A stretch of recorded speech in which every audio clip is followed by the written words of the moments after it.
ရန်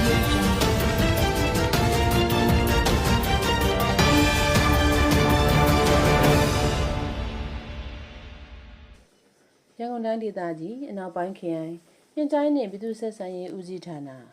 Community Center ခန်းမတွင်ယခုလ24ရက်မွန်းလွဲတနာရီအချိန်ကစာရေးဆရာမမြတ်နိုးရှင်း၏လိုအပ်တာတွေဆောင်းပါးဖြင့်ဘုတ်ကလတ်စာဖတ်ဝိုင်းပြုလုပ်ခဲ့ကြောင်းသိရပါသည်။ဆိုပါစာဖတ်ဝိုင်းတွင်စာရေးဆရာသမိုင်းမြို့မှဖုံးဒီစာစာရေးဆရာမတင့်တယ်ခင်စာရေးဆရာမညွန့်ညွန့်ကလောတို့က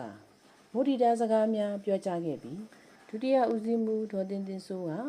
ကျေးဇူးတင်စကားပြောကြားခဲ့ကြောင်းသိရပါတယ်။ထို့နောက်မြမတကွန်သတင်းစုံချာနယ်အက်ဒီတာချုပ်စာရေးဆရာသူရမြန်မာစာအဖွင့်မစကားပြောကြားပြီး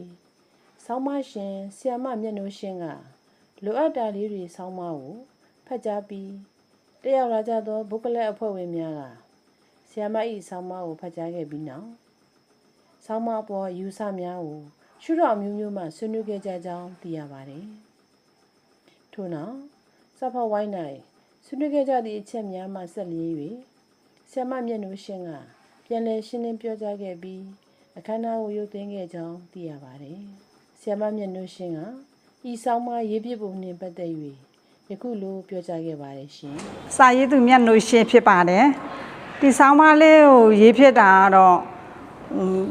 ကိုယ်နိုင်ငံကိုလူမျိုးရဲ့ပြီးတော့ကိုမြန်မာနိုင်ငံသူမြန်မာနိုင်ငံသားတွေရဲ့အကုန်လုံးထင်းမြင့်ထူးချော်ပြီးတော့စိတ်ဓာတ်လေးတွေပျော့ပြောင်းတဲ့နေရာမှာပျော့ပြောင်းလောဘနဲ့တဲ့နေရာမှာလောဘနဲ့ပြီးတော့လောဘနဲ့တိုက်ယူတဲ့နေရာမှာလောဘနဲ့တိုက်ယူနိုင်ဖို့အဓိကအဲ့လိုမျိုးရေးဖြစ်တာပါရှင်ဒီသတင်းကိုရန်ကုန်နောက်ပိုင်းခရိုင်ဗဟန်းရုံးမှပေးပို့တာဖြစ်ပါတယ်ရှင်